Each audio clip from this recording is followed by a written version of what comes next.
Hi, it's me. Oh my God, I haven't been on here in so long.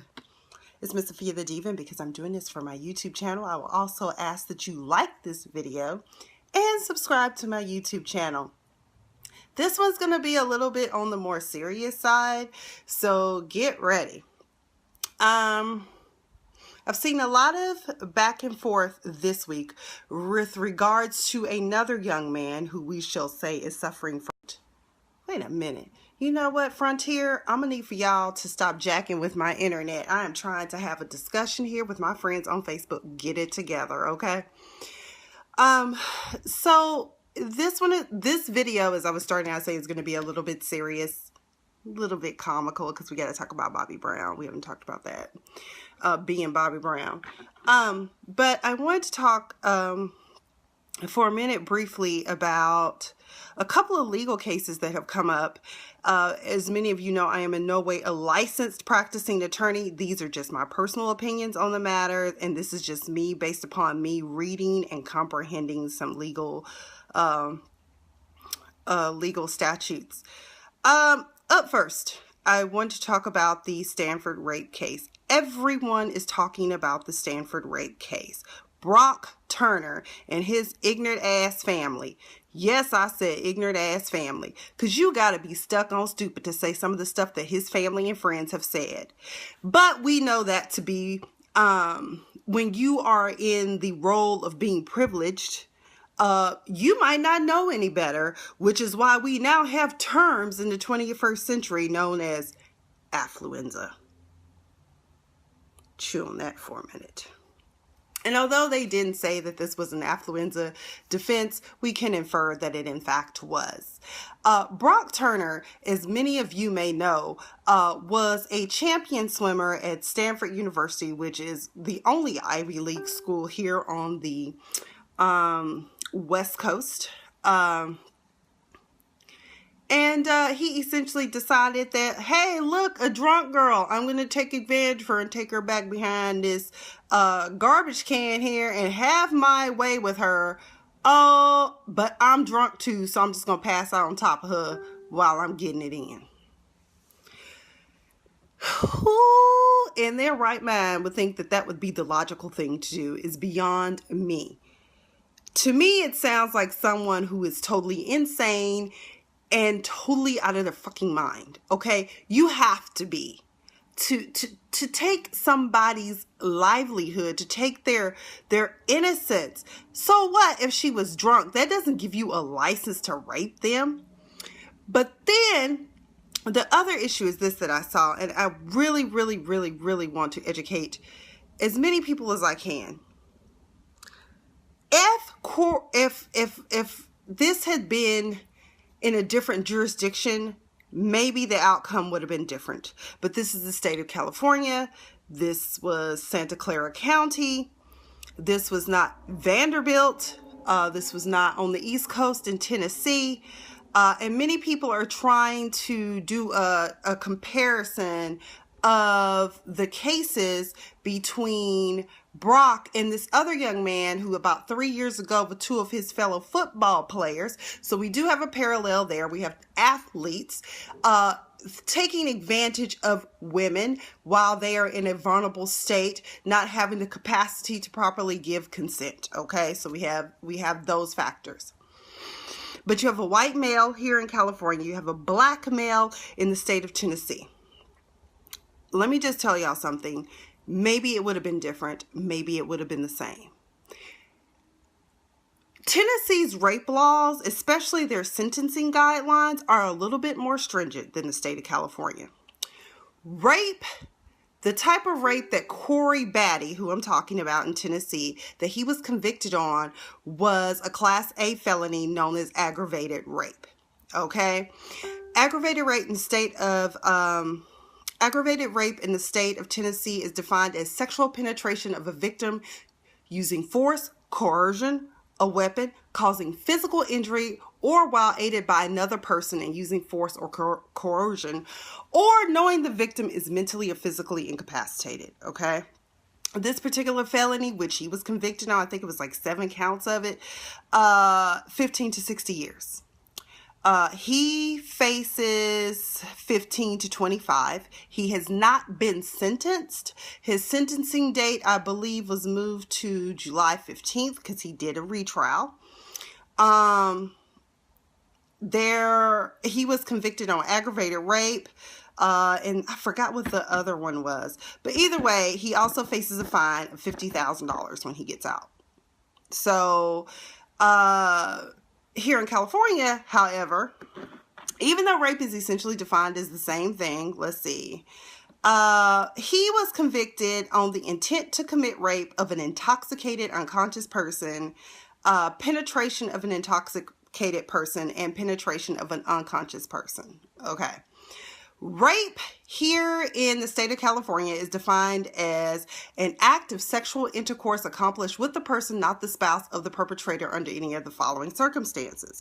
Where a person is incapable because of a mental disorder or developmental or physical disability of giving legal consent. Where else does it say? This is a really long statute. Here's number 3, but I think Section 261 of the California Penal Code 8, Part A, Section 3, where a person is prevented from resisting by any intoxicating or anesthetic substance or any controlled substance in this condition was known or reasonably should have been known by the accused. And there can be no doubt that he didn't know that at the time that he came upon this woman that she was incapable of giving consent. And the only defense to rape cases like this is consent. Okay, that's his defense. If she said yes, then that's a defense. But in this, I really don't think, because I think the girl was passed out. Here's the thing about the sentencing guidelines in California, which I'm like, okay. Except as provided in subdivision C. Rape as defined in sections 261 or 262 is punishable by imprisonment in the state prison for 3, 6, or 8 years. At a minimum, Brock Affluenza Turner should have gotten at least 3 years in. But instead, he's getting 6 months, and he'll be out in 3. But he will be on probation for another 3 years. So there is a possibility that he could screw up, which I could totally see him doing that. He'll probably get picked up on some DUI charge. I imagine that. What else? He also has to register as a sex offender. So he can't go near kids, nobody. His life is ruined, but I'm pretty sure his father, since he enjoys buying him ribeye steaks, and it was only 20 minutes, you know, why ruin the rest of his life? What about the victim, Dad? What about the victim? What about the victim? Let's ask that question. 20 minutes, 20 seconds, it don't matter. He ruined someone's life. Could you imagine being afraid to go out? It causes anxiety. There's all kinds of things that rape victims go through. Or people of sexual assault, however you want to look at it. But one of the things I want everyone to understand is maybe in Corey Batty's case, the football player out of Vanderbilt, maybe it would have been different in California. Maybe it would have been the same. I don't know. That's all I'm saying. We have to look at what the jurisdiction's laws are. And it seems to me, based upon what I found in my research, and I could be totally wrong because, again, I'm not an attorney. This is just an opinion. It just seems to me that California would much rather have you out on probation than to have you, than to have you, locked up. I mean, I don't know. We have an overcrowding problem here. Maybe Tennessee doesn't have that issue. I don't know. But it's just interesting to me how people are bold enough to say things like the aggressor is the victim. That don't make any sense. What I need for them to do is go have several seats in a stadium by themselves and get it popping with some rape victims or something to talk about what it's like to experience sexual assault and to be violated without your consent. I really, really need for people like that to get it together. Another case that pisses me off, which makes me now more and more and more probably change course once I get my license to practice law. I'll probably go into civil rights law of some sort. It is ridiculous. Y'all probably heard Roland Martin talk about this case, and please forgive me, I'm probably a little tipsy. I had a very stressful day. I'm sipping Crown Royal on ice. It's very nice. Very stressful. So my speech is a little not on point like it always is. But this Chicago case with Ashley Harrison, you all may have heard about it. And if you haven't, let me just break it down for you. Imagine you are sitting at a stoplight and somebody rolls up and shoots the person in the passenger seat that's sitting next to you in the head. What are you going to do? Aren't you scared, afraid, alone? I got a permit, I got a gun, I'ma use it. She fired this young woman, Ashley Harrison, was in a vehicle with her fiance, who is the father of their 2 children. He was shot in the head by an assailant. She freaked out, grabbed the gun, fired a warning shot into the sky. The sky. Now, granted, we do know bullets travel. What happened to self-defense? What happened to defensive persons? Do you know that she faces 2 charges under the criminal code under the state of Illinois now? I'm just like, in Memorial Day weekend in Chicago, I believe, like 68 people were shot. Like, you don't think you need a gun? She had a permit, so that's what I don't understand. So she got charged with reckless discharge of a firearm, and she got charged with aggravated unlawful use of a weapon, which is a Class A felony. I just don't get it, because my whole thing is that, excuse me, how was she to know that the threat was gone? That's what I'm saying. How would you know that the threat was gone? Maybe firing a warning shot saved her life. Who's to say the assailant wouldn't have come back? But now he's not going to come back because he knows that this person is armed and could harm him. I don't know if there's a backstory to this, but all I know is that based upon what I have read. Okay, so let's look at reckless discharge of a firearm. So a person commits reckless discharge of a firearm by discharging a firearm in a reckless manner which endangers the bodily safety of an individual. If the conduct in subsection A is committed by a passenger of a moving vehicle, which they weren't, they were parked, so we don't have to worry about that. The Part C says reckless discharge of a firearm is a Class 4 felony, and it says that, ironically, and this is Chicago or Illinois, this section does not apply to a peace officer while in the performance of his or her official duties. Recklessness under this code is defined as a person is reckless or acts recklessly when that person consciously disregards a substantial and unjustifiable risk that circumstances exist or that a result will follow described by the statute defining the offense, and that disregard constitutes a gross deviation from the standard of care that a reasonable person would exercise in the situation. An act performed recklessly is performed wantonly within the meaning of a statute using the term wantonly unless the statute clearly requires another meaning. So basically, reckless disregard for other human life. And then the other one that she was charged with was the aggravated unlawful use of a weapon. It says that a person commits the offense of aggravated unlawful use of a weapon when he or she knowingly carries on or about his or her person or in any vehicle or concealed on or about his or her person except when on his or her land or his or her abode, legal dwelling or fixed place of business or in the land. I don't know what the heck. Let's see. There was one point where, let me see what I'm looking for that I initially read. Carries or possesses on or about his or her person upon any public street, alley, or other public lands within the corporate limits of a city, village, or incorporated town. Either way, she had a permit. Let's see. They also said something about firing it at a person, which I'm like, how did she fire it at anybody? Is she fired into the air? And yeah, Brandy, it is pretty bogus. That's why the other argument with this whole case is too, where's the NRA? They always talking, or y'all got behind that fool. What's his name? George Zimmerman. They all got behind George Zimmerman funding his legal defense. Where are y'all to fund Ashley Harrison's legal defense? Didn't she exercise her Second Amendment right? Or is it because she's a black woman? Is that it? Or is it because she's a woman? We don't know anymore. We don't know. It's not fair.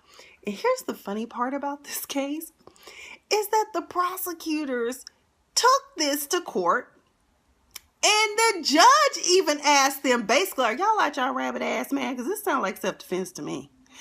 The Cook County judge, what's his name?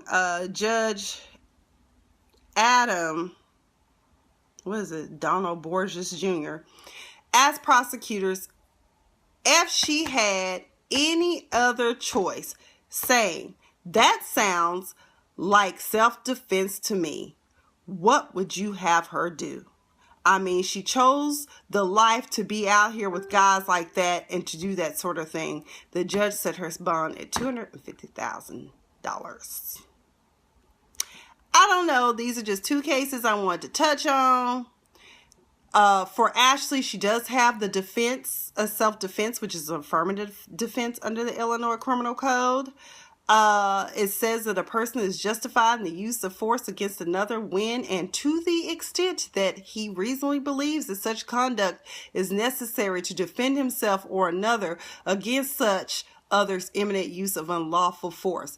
However, he is justified in the use of force which is intended or likely to cause death or great bodily harm only if he reasonably believes that such force is necessary to prevent imminent death or great bodily harm to himself or another in the commission of a forcible felony.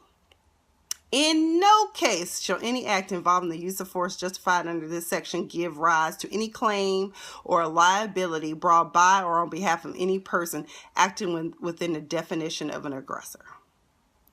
So I don't know if her fiance, Mr. Whitmore, was about that life, if you know what I mean. But, I mean, he was the father of her two kids. They were on their way to pick up his aunt for Memorial Day weekend. It's just really sad that they didn't make it. And it's just really sad that this woman is now under house arrest until her case is being brought to justice. You know, the justice system, unfortunately, is supposed to be neutral and fair. You're supposed to have prosecutors that truly represent the interests of the people, even if those people they are prosecuting. Wrong is wrong and right is right. You can't tell me that's not self-defense, because I know if I'd been in this situation, I've been scared out of my mind, and I would have found I don't even know if I would have fired in the air, although I might be a little bit more controlled. I am former military, and I was the military police too. So I might be a little bit more controlled, but it's just really, really sad that we have a justice system. I'm like, first of all, that's a waste of taxpayers' money. And I'm disappointed that the NRA is not standing behind this woman, considering that you always, always, always exercise the Second Amendment. We have right to bear arms. We want our guns. Okay, please, just have your guns. Okay. Now, I'm going to transition, and we're going to get down to pop news. We had a couple of things happen. First of all, I want to know why they think that, why was it trending on Facebook that the reason why Richard Simmons has been out of the public eye is because he's transitioning into a woman. I'm like, what? Does this sound like news to you? Is anyone really surprised? I'm just saying. I always thought Richard Simmons would eventually become a woman. Might as well join Caitlyn too. I don't know. But anyway, that part that didn't surprise me at all. Also, here we go again. I don't understand. We live in a society that is just critical, like all the time. And I still really believe, like many of us know, that if President Obama was a white male, they would not be on him the way that, and they wouldn't be petty boots. President Barack Obama has decided that he will not be attending the funeral of the great Muhammad Ali. Instead, he will be attending the graduation of his daughter, Malia. Hello. Not only is he president of the United States, President Obama is a dad. Y'all didn't make this big of a stink when Bush was running to his ranch all the time on vacation. I don't know what the, it's just a double standard. Y'all should be ashamed of yourselves that do that. I mean, at the end of the day, here's another thing y'all don't seem to understand. I just wonder, did people not take basic U.S. history? Sorry about that. My internet keeps going out. I'm going to kill Frontier. There is a system of checks and balances. Not everybody can act. Really, who has the most power is the legislature. So if you can get your, as you can see, not a lot got done when we didn't have an effective balance of power this time around. But all I'm saying is leave President Barack Obama alone and just let him be. And furthermore, I don't even know why y'all even care, because as my friend Brandy pointed out, y'all used to demonize Muhammad Ali. As a matter of fact, that takes me... Piers Morgan, I need for you to have several seats and just shut the hell up. You don't need to say anything else ever again in life. You can't, we didn't want you over here. We wanted our Larry King back. You tried it. It didn't work. You talked about Beyonce. You always want to talk about people being racist. My thing is, what are you doing to make the situation better? Because I feel as though you need to educate yourself before you start popping off about, the fact that Muhammad Ali said more racist things than Donald Trump. Where the hell do you get off? I really, really, really want to understand that. That makes no sense to me. Muhammad Ali was putting y'all in check and letting you know that he knew he was a black man, and he knew that many of us had a lot to overcome in this country and in this world, because racism is not dead, and it will probably never ever die as long as people continue to hate people for the color of their skin. I'm telling y'all need to read the ISIS Papers by Dr. Francis Cress Wessling. Powerful stuff, people. Read it. Especially the color confrontation theory. You hate what you want. Black, like me. Yes. Read it. It's good stuff. Read about it. What else? Because I got angry. And I think Piers got ravaged by the Bayhive. I know it was Bayhiver that ravaged him. And finally, tonight, we cannot close out without talking about one of my favorite R&B people. Bobby! Bobby! Oh, hell to the no, Bobby. Okay. Everybody else just kind of was in the middle. Wait a minute. Let me take a sip real quick. Oh, it's delicious. Bob Brown, this interview with every little step I take, his bio, Robin Roberts asked him, you also said that you woke up one night to having sex with a ghost. I was like, I know Casper was friendly, but I wanted to say, was he doing the song for Ghostbusters? Well, I guess we're gonna have to take control. He called them Ghostbusters and they in control. Y'all remember that? Y'all remember? And he also had a cameo in that. Maybe he was filming it. Maybe he was dreaming. I don't know. He said he bought a haunted house. I don't know. Was he high? But I don't think Bobby got really, really into drugs until him and Whitney got together. And then that was like TNT.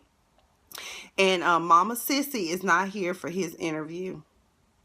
She said that he wished he had been more respectful and just said what he had to say when she was still alive. Baby, I went back. I said, I'm going to go back because I knew on, what was it? YouTube, that being Bobby Brown, because I watched that shit. And I was laughing my ass off when I was watching it. But at the same time, I said, these two look like some of my clients down here at the county jail. Because I think it came on while I was in law school. Either way, I will say this. There can be no doubt. And Sissy couldn't even deny this. She said that Bobby loved Whitney and Whitney loved Bobby. There's no doubt about that. But the drugs, man. The drugs, and you know, for the longest time people used to blame Bobby, but that's if quiet as it's kept. And what people don't know is with Whitney Houston, the reason why a lot of the men that she was dating, it didn't work out because number one, she was on drugs, and I'm sure Randall Cunningham and Eddie Murphy, and I'm trying to think who else she dated that we kind of knew about. They just weren't here for it. And plus, if it's true what Bobby said, that although I kind of can see it, that, you know, Whitney was bisexual and that her longtime assistant was her lover. I mean, and I can understand it because she grew up in a Christian home, and of course her family probably wasn't there for the homosexuality. They just weren't. So, excuse me, I can see that. And sometimes when people are in those types of situations, they engage in destructive behaviors, which sometimes could also be addiction or driving fast cars or going on high risk adventures. I mean, it could be anything, but you know, you love who you love. And I mean, if she was caught in between two worlds, I mean, so there you go. I don't know, but when he said he had sex with a ghost, I just said, what did he just say? Did he say ghost? Like Casper, like Ghostbusters? Like, what the hell? But anyways, I think that's all I have to talk about. I've had a very long day, but I just wanted to get on here and do a live video and kind of provide some clarifications, mainly on the fact that we as a people need to educate ourselves a little bit more before we're like, I bet we don't know. Because looking at Tennessee, hell, your ass could be locked up for damn near the rest of your life if you rape somebody, which is a good thing. Because we don't need your ass out on the streets, okay? Oh, there was one more thing that happened today. Damn it, I forgot. And it was just on my mind. We were talking about it. Let's see. Let me go to my social media. Look real quick. I want to thank everyone for joining me tonight. You guys are wonderful. Brandy, thank you for commenting. Tamara, I saw you. Cousin Nicole, I saw you. Oh, yes. One more thing. People, let me tell you something about freedom of speech. We are free to say and do whatever it is we want to. But when you are in the private sector and not the government sector, that freedom of speech can be restricted, particularly in states where it's employment at will. No one has to give you an explanation for why they get rid of you. Okay. Cleveland Cavaliers fan found out the hard way on Twitter when he decided to post some very damning comments with regards to Steph Curry, the Warriors, and even little Riley Curley, Steph's baby girl. He called her a faggot. On social media, on Twitter. Who does that? Who does that? That is a child, you sick bastard. A child. And now you ain't got no job. Because somebody was nice enough to share it with with the dude's employee. So now you ain't got no job. I'm telling you, you super over aggressive fans, y'all gonna mess around and miss out on a lot in life. And then the team you riding and dying for is not gonna come save you. They ain't bought you no meal, ain't even paid a bill, but you ride for them like you know them, okay? No, it needs to stop. It really does.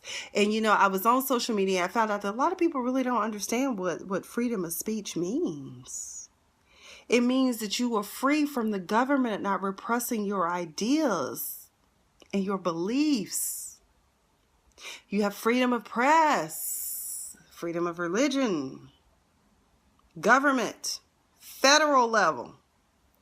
Now, there are means of you being able to, you know, sue an employer for wrongful termination, but you might want to look to, what is that, Title VII, Civil Rights Act of 1964, I believe it is. And if you can't get no protections under that, I don't know what to tell you. So, anyway, I'm about to hop off of here. Millie, Leonard, Tamara, Jacqueline, Nicole, and Brandy. Nard, Narj, I miss and love you, Narj. Oh my God, I miss you so much. We need to get together soon. We need to eat. So anyways, that's all I've got. You all have a fabulous weekend that's coming. Happy Friday Eve, as I like to say. This is Miss Sophia the Diva. Good night.